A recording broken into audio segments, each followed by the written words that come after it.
आपके कगो लइका बाड़ा कगो बाड़ा दुगो दुगो बाड़ा एगो तई उ कहो एगो आप कहीं दुगो सरकार के करबा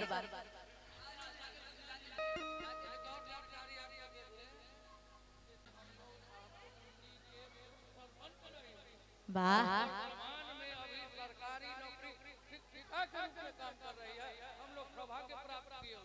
एक बार जोरदार ताली उठ जाई मारा। अर्चना जी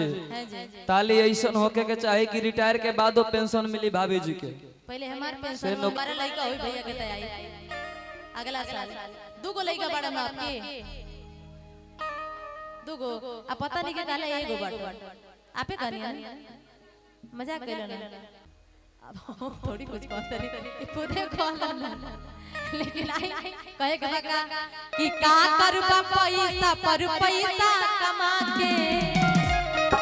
कम से कम 5100 रुपया दिए तब हम मंच तक जाए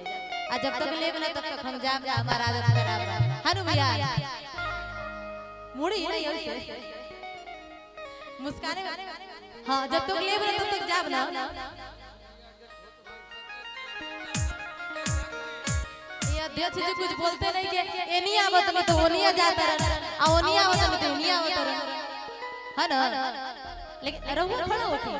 अरे वो उनसे तो हम निपट लेबो ई त हमार भैया बड़न बड़का आप कहां जाइए आप कहां जाइएगा जहां जाइएगा मुझे पाइएगा इतना दूर में कहां जाइएगा लेकिन पहले भैया से निपट लेना 5100 रुपया ले ली तो बिल्कुल भैया तो ही है लेकिन कहे के बा कि नन्हका के हां भाड़ा कि तू चुकैबा कि ना भैया के नाम हुआ करला भैया का नाम कि ए ला भैया हो मई हर जइबा कि ना जइबा तनी उठो उठिएगा तो तनी हां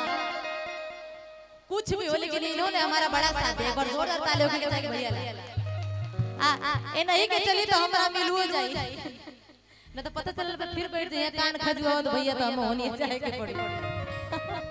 हां कि ना भाभी सही है ना दे दिया ना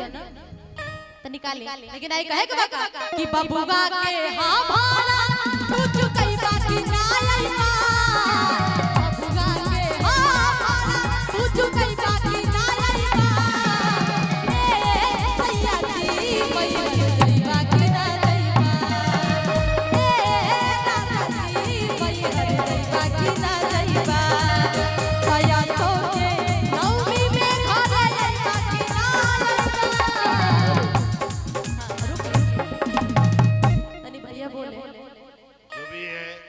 सोनू बहुत बहुत धन्यवाद कि ऐसे कलाकार को आपने लाए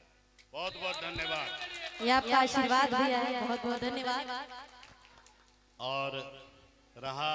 सम्मान का तो आपको मंच पर मिलता रहेगा आप बिल्कुल ये तो आप लोगों का आशीर्वाद है जो कि मिलता है वो सम्मान दीजिए अरे अभी खाली हाथ जाएगी बोलिए एक बार संतोष जी के लिए जयकारा लगाइए बोलिए शेरा वाली मैया की उरवा लेता है भाई उराऊ कटोरी थोड़ी होती छोट भाई बड़ा तो ये लगा से दिया ना अरे पूजा समिति के अध्यक्ष जी हैं भैया से कटौती ये आपका आशीर्वाद दिया ये हमेशा में